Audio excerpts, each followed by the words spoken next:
بسم اللہ الرحمن الرحیم۔ بغیر وضو کے تسبیح پڑھنا جائز ہے یا نہیں، اور ذکر و اذکار کی فضیلت کے بارے میں جاننے کے لیے ویڈیو کو مکمل دیکھیے گا۔ ناظرین، رسول اکرم صلی اللہ علیہ وسلم کا ارشاد گرامی ہے، دل دو چیزوں غفلت اور گناہ سے زنگ پڑتا ہے، اور دو چیزوں سے اس زنگ کو دور کیا جا سکتا ہے اور دل کو روشن کیا جا سکتا ہے، استغفار اور ذکر الہی سے۔ حضرت ابو درداء رضی اللہ تعالیٰ عنہ کا قول ہے، ہر چیز کو چمکانے کے لیے کوئی نہ کوئی چیز ہوتی ہے، لیکن دلوں کو ذکر الہی سے ہی چمکایا جا سکتا ہے۔ علامہ ابن قیم رحمہ اللہ فرماتے ہیں کہ ایک مرتبہ شیخ مجھ سے کہنے لگے، محبوس وہ نہیں جسے قید کر دیا جائے، محبوس وہ ہے جس کا دل اپنے رب کی یاد سے رک جائے۔ اسیر وہ نہیں جو گرفتار ہو جائے، بلکہ اسیر وہ ہے جو خواہشات کا اسیر ہو جائے۔ ایک مرتبہ رسول اکرم صلی اللہ علیہ وسلم نے مکہ شریف کی طرف سفر کرتے ہوئے جمدان پہاڑ سے گزرتے ہوئے ارشاد فرمایا، مگر دون سبقت لے گئے۔ آپ صلی اللہ علیہ وسلم سے پوچھا گیا، اے اللہ کے رسول صلی اللہ علیہ وسلم، مگر دون کون لوگ ہیں؟ فرمایا، کثرت سے اللہ کا ذکر کرنے والے مرد اور عورتیں۔ نبی کریم صلی اللہ علیہ وسلم نے فرمایا، ذکر الہی کے لیے کوئی قوم جب اور جہاں قیمتی ہے تو ملائکہ ان پر گھیرا ڈال دیتے ہیں، اللہ کی رحمت ان کو ڈانپ لیتی ہے اور اللہ تعالیٰ ان کا اپنی مجلس میں تذکرہ فرماتے ہیں۔ آپ صلی اللہ علیہ وسلم نے ارشاد فرمایا، اللہ تعالیٰ کا ذکر کرنے والے اور نہ کرنے والے کی مثال زندہ اور مردہ کی سی ہے۔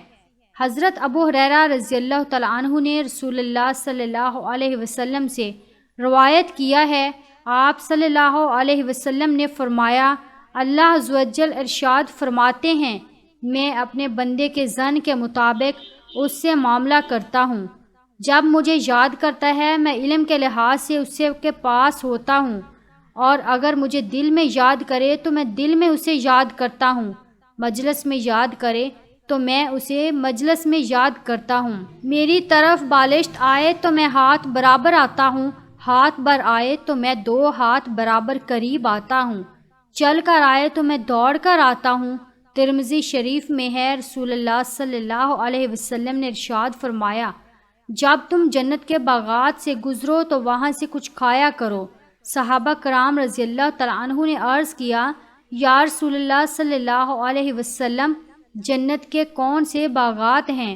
تو آپ صلی اللہ علیہ وسلم نے فرمایا، ذکر الہی کے حلقے۔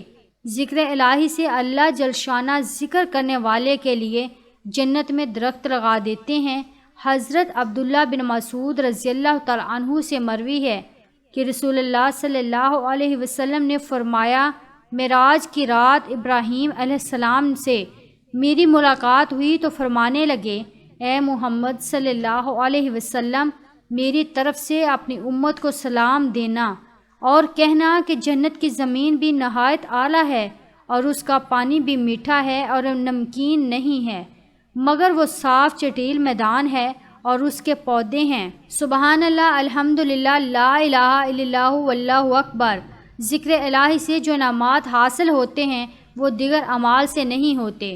حضرت ابو ہریرہ رضی اللہ تعالیٰ عنہ سے مروی ہے، رسول اللہ صلی اللہ علیہ وسلم نے فرمایا، جو شخص روزانہ 100 مرتبہ لا الہ الا اللہ لا شریک لہ لہ الملک و لہ الحمد وہو علی کل شیء قدیر پڑھے، اسے 10 غلام آزاد کرنے کا ثواب ملتا ہے۔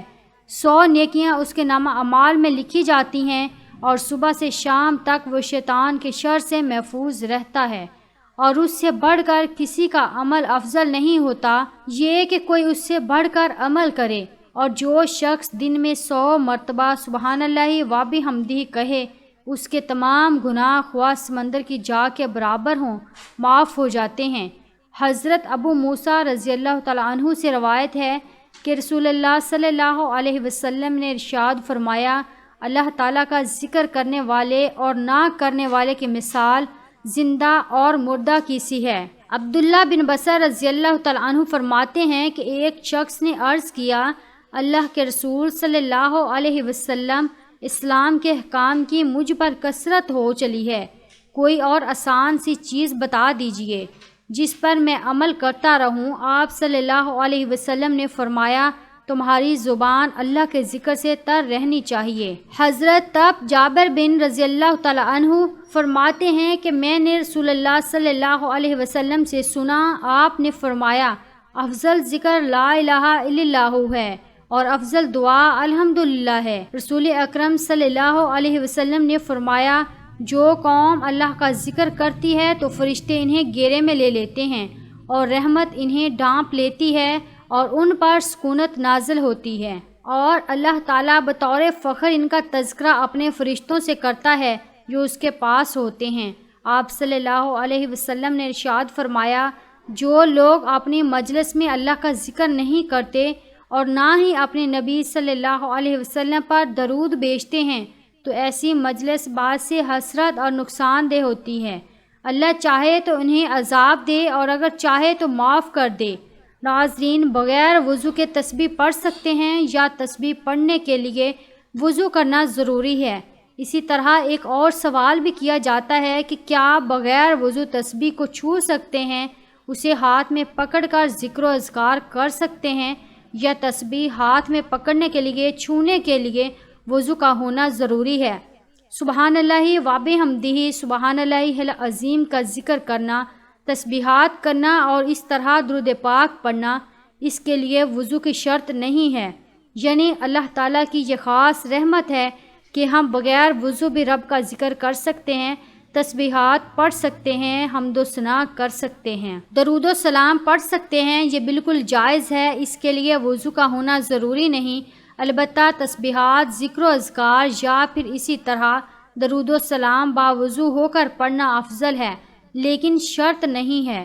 شرعاً یہ بالکل جائز ہے اور تسبیح ہاتھ میں لے کے بھی پڑھنا جائز ہے۔ اگر کسی شخص پر غسل واجب ہو چکا ہو یا بے وضو ہو تو ایسی حالت میں بھی ذکر کیا جا سکتا ہے، لیکن حالت جنابت میں قرآن کریم کی تلاوت نہیں کی جا سکتی، خواہ زبانی ہو۔ اللہ تعالی ہم سب کو دین کو سمجھنے کی طاقت توفیق عطا فرمائے، آمین ثم آمین۔ ناظرین، کمنٹ باکس میں اللہ تعالیٰ کے 99 ناموں میں سے ایک نام ضرور لکھیے۔ شکریہ۔